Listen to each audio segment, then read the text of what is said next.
Hey you guys, it's your girl Internet, and today I'll be coming at you with the reaction from Dave Allen, religious jokes. Now, everyone knows I am a religious person, so hopefully his religion jokes is not too much, but I'm here for it. You know, I have an open mind.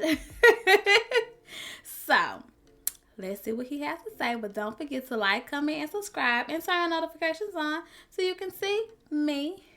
And let's get into this video.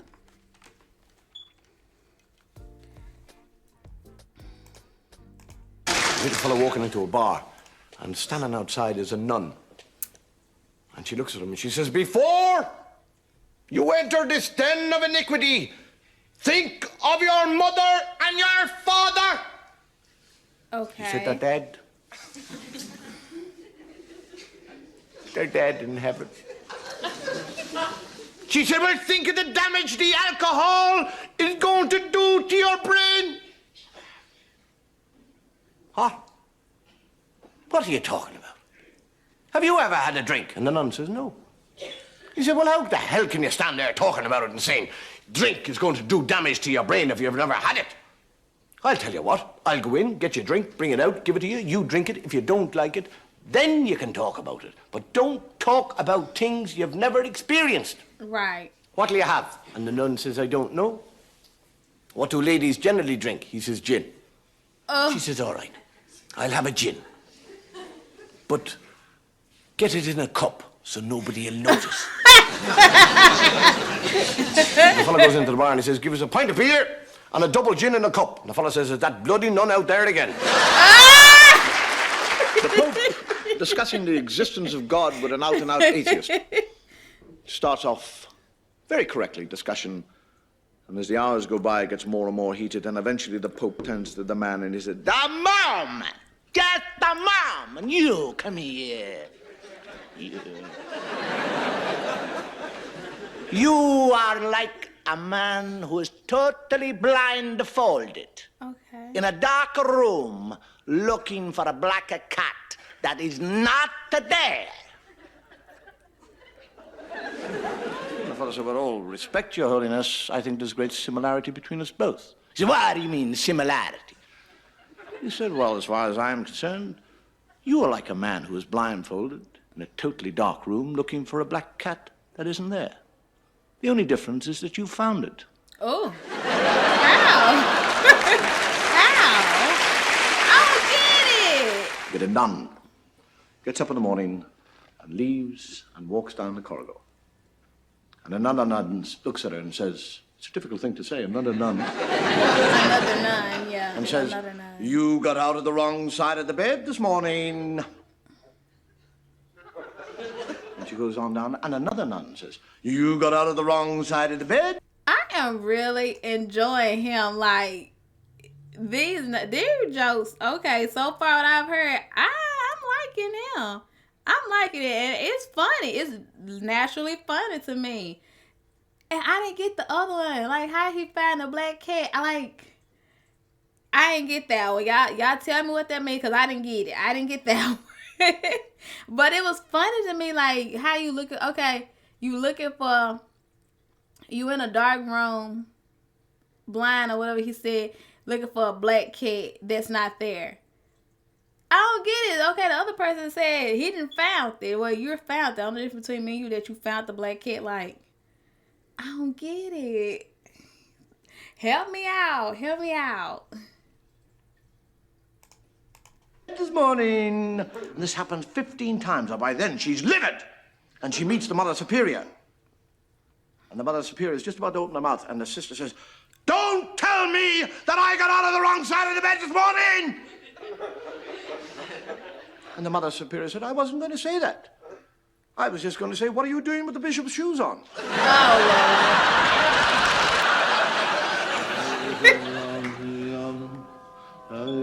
I never heard of him.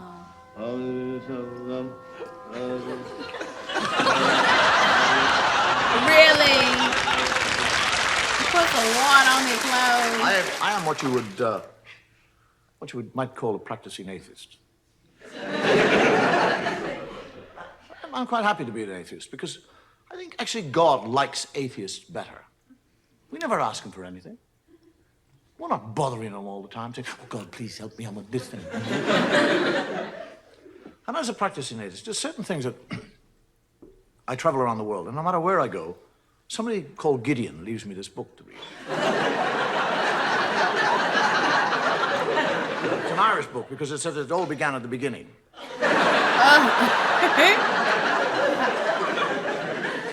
There are certain things that, when I read the Bible, and I do read the Bible, that I find difficult to understand. I mean, if God has been there forever, what was he doing before he got to us? I mean, what was he out there doing? Was he sitting there going, bored today, what'll I do? I mean, suddenly from nowhere, he suddenly decided to create a world. I'll make a world, that's what. Make a world, yes, that's what I'll do. Rivers, seas, boom, mountains, boom, everything is there. I want a garden. I'd like a nice garden. Whack! Garden me. Hate gardening. Need a garden. Gardener, spit and dust. Adam. Hey! And he, Adam, never once says, where in the name of God did I come from? I mean, he's 40 years of age. He has no child, he has no recall. He doesn't say, how did I get here? But he's quite happy. He just kind of trundles around the garden, working away. And God is looking at him. And he sees that Adam is happy.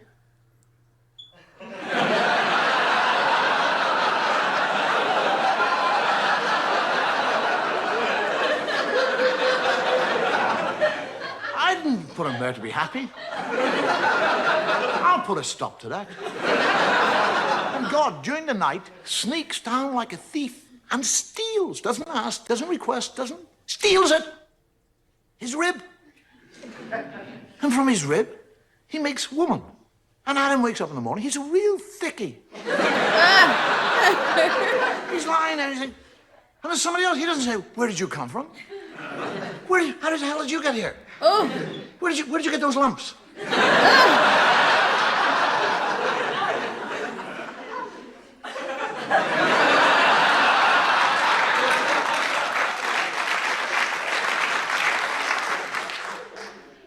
Just goes out and goes.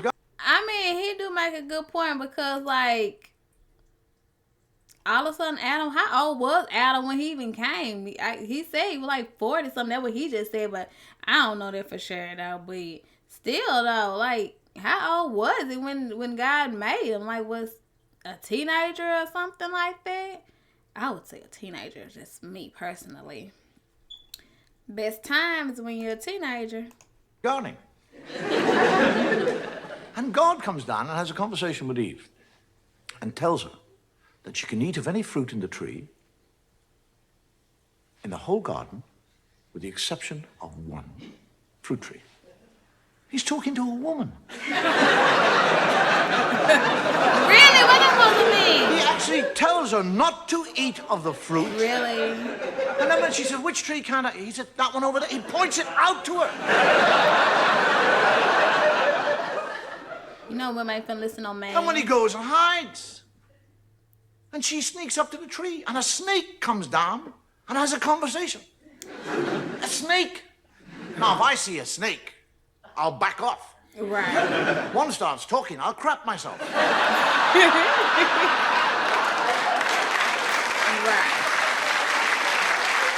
But actually, like, it wasn't a snake. It was like, well, like, sin, it was like some, I don't know, how should I say it? It was something else. You know, donuts and hot dog buns. You know, like, yeah, donuts and a hot dog. You know, stuff like that. And the snake actually convinces her to eat the apple. And she eats the apple. And when she eats the apple, she learns shame. That's what happens when you eat apples. Now, she's not ashamed that she's disobeyed God or that she's eaten the apple. She's ashamed of one part of her body. That's all. She becomes ashamed of that area of the body. Oh. And why that area? Why not her elbow? Her nose. Do you actually realize that if Eve had been ashamed of her nose, every woman in the world now would be ashamed of your noses? You'd all be sitting here tonight with little nose knickers on. Nose knickers. Men would be in nightclubs watching totally naked ladies with G-strings on their nose. Ew. Take them off. Oh, I saw a nose. And this is the book. This is the book that you go into court and place your hand upon. And swear to tell the truth, the whole truth, nothing but the truth. The first funeral I ever went to, and believe me, this is true, I was 6 years of age. And as they lowered the box into the ground, the priest said, "In the name of the Father, and the Son, and the Holy Ghost." And I, for years, used to bless myself and say, "In the name of the Father, and the Son, and into the Holy Ghost."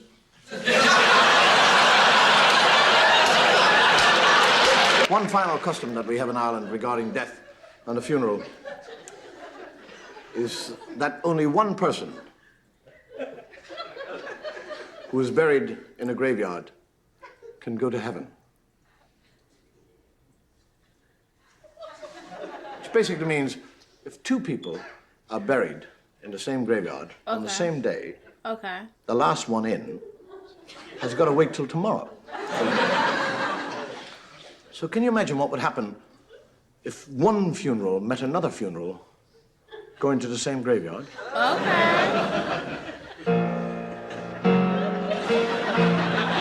Oh, gosh. Lord Jesus. Uh-oh, they gonna start running or something like that.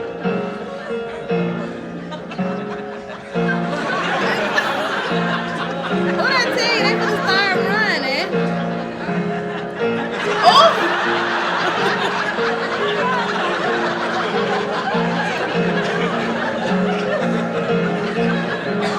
They gonna drop her. I told. Oh! Oh, they know they wrong for that. They know they wrong for that.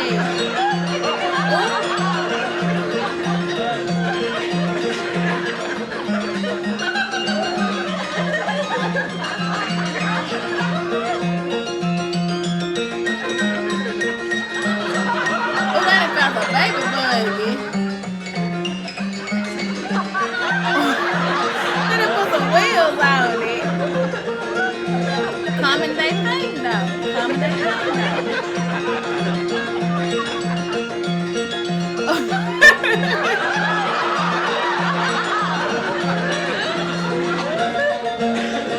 But it came and passed them now.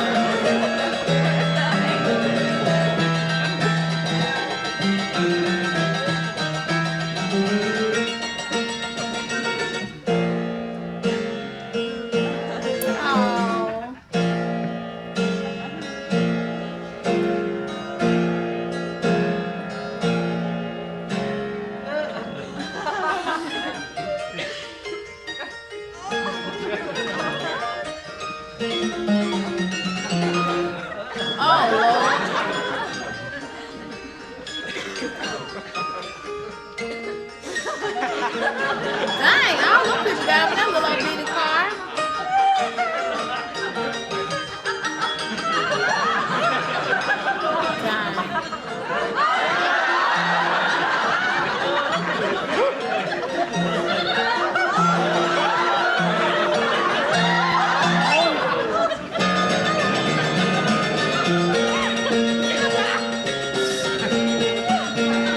They caught it just in time. They caught that little bag scared one on.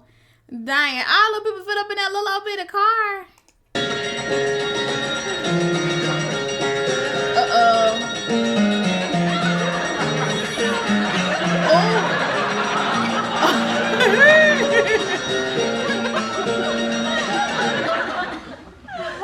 Golly.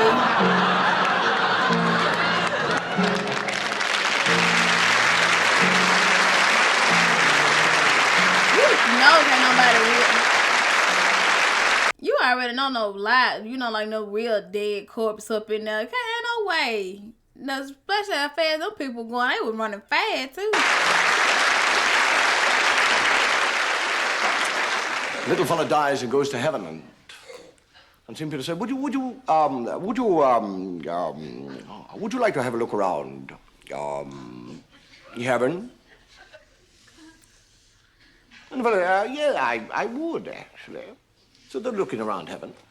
And he said, who are those people over there? He said, oh, they are the Muslims. They are Muslims there. Oh. And over there we have the Jewish people. The Jewish and, people. yeah, these are Anglicans and Hindus, Baptists. He said, why do you have this big wall here? He said, behind the wall, you see, we have the Catholics. Oh. He said, why do you have the Catholics behind the wall? He said, shh. They like to think that they're the only ones here. Ah. He didn't say nothing about the Christians. He didn't say nothing about the Christians. When the saints go marching in. I'm thinking about something else. But tell me what you thought of that video, you guys. It was super funny to me. I loved it. And I want to do some more on him because he was actually funny and stuff. So that brings us into the video. And I'll catch you guys in the next one. Bye, you guys.